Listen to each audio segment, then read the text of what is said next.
Hai guys, first time banget nih kalian ketemu sama aku. Kalau kata pepatah sih tak kenal maka tak sayang. Maka dari itu harus kenalan dulu dong.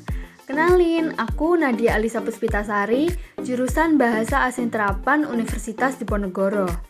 Untuk memenuhi tugas mata kuliah Kebudayaan Indonesia yang diampu oleh Bapak Soekarjo Waluyo, kali ini aku mau ngebahas tentang salah satu tempat wisata yang ada di Semarang, yaitu Kampung Batik Semarang. So, tunggu apa lagi? Let's move to the video!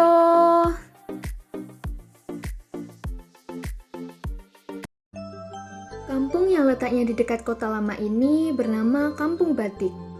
Kampung ini dikenal sebagai salah satu kampung yang memiliki banyak pengrajin batik di dalamnya. Gak hanya itu, namun ada berbagai hal unik lainnya yang kalian temui di sini. Salah satunya saat kalian masuk ke kampung ini, kalian akan disambut dengan hiasan batik di dinding dan di jalan dengan tema batik yang sangat kreatif. Kampung bernuansa heritage ini sering dikunjungi wisatawan. Gak hanya itu, keramahan dari para penduduk di sini juga menjadi nilai plus loh bagi kampung ini. Saat kalian masuk ke gang lalu belok kiri, kalian bakal nemu beberapa rumah di kanan dan kiri jalan yang menjual batik. Ada yang hanya memajang pakai gantungan, ada juga yang berupa toko besar. Gak hanya menjual, beberapa rumah di sini juga memproduksi batik di tempat yang sama. Kalian bisa loh mengintip dapur produksi batik kebanggaan kita sebagai warga Semarang ini. Dengan desainnya yang unik dan juga para pengrajin yang terampil, Kampung Batik Semarang menjadi salah satu destinasi wisata yang wajib banget buat dikunjungin. Kampung ini juga bisa menghilangkan penat karena kesejukannya. Suasana sejuk di kampung ini bisa kalian rasakan karena banyak tanaman rindang yang ada di sekitar. Kebersihannya pun dijaga dengan baik. Hal ini terbukti dengan gak adanya sampah yang terlihat. Ketika membahas kampung batik, gak afdol nih kalau kita belum tahu sejarahnya. Kampung ini sebenarnya udah ada sejak zaman penjajahan Jepang. Dulu kampung ini merupakan salah satu sumber ekonomi bagi warga sekitar. Namun Jepang membakar kampung tersebut.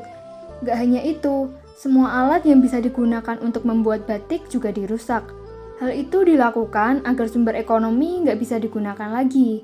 Dan ketika Belanda datang nggak mendapatkan sumber ekonomi dari sini. Meskipun semua sumber penghasil batik dibakar dan dihancurkan, namun masih ada satu pabrik yang selamat. Pabrik tersebut bernama Batik Keris Tan Kong Tin, milik orang Tionghoa di daerah Bugangan. Pemiliknya bernama Tan Kong Tin. Beliau mengembangkan usaha batiknya dan pada akhirnya menikah dengan keturunan Hamengkubuwono III, yaitu Raden Ayu Dinartiningsih yang memiliki keterampilan membatik. Keterampilan pembuatan batik itu menurun dari generasi ke generasi. Setelah Raden Ayu Dinartiningsih, usaha membatik di pabrik diteruskan oleh Raden Nganten Sri Murdijanti. Beliau menguasai keterampilan membatik dengan baik, mulai dari carik atau desain batiknya, cara membatik, hingga proses celup. Para pekerja pun menguasainya sehingga batik yang dihasilkan semakin bagus. Batik yang diproduksi oleh pabrik ini disukai oleh para pejabat Belanda. Gak hanya itu, warga pribumi dan para wisatawan juga menyukai desain dan kualitas batiknya. Harga batik yang dibanderol di sini sangat beragam. Harga yang dijual pun tergantung dengan jenis pembuatan batik. Seperti batik printing hingga batik tulis dibanderol mulai dari 50.000 hingga jutaan rupiah.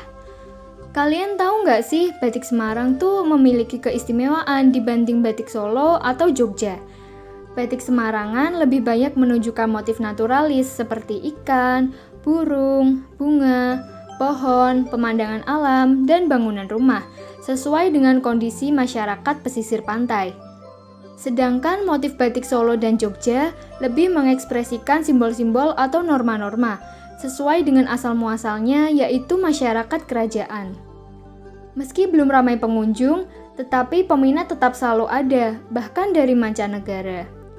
Wisatawan asing yang datang kebanyakan dari Singapura, Malaysia, bahkan Eropa. Produk bestseller yang dibeli wisatawan asing yaitu scarf bermotif batik.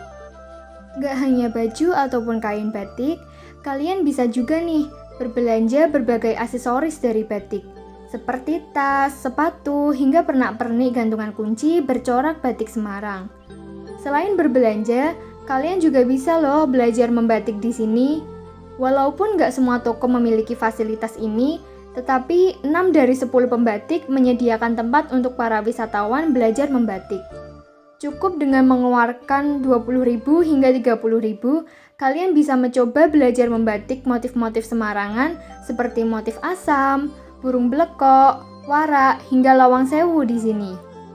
Para perajin pun siap mengajarinya dengan ramah, dan tentunya kalian juga bisa membawa pulang hasil tersebut sebagai buah tangan Kampung Batik Semarang. Untuk mengintip proses produksi mulai dari pencantingan hingga perwarnaan sendiri, biasanya dimulai sejak pagi hari. Kalian bakal belajar bagaimana rumitnya proses membuat sehelai kain batik.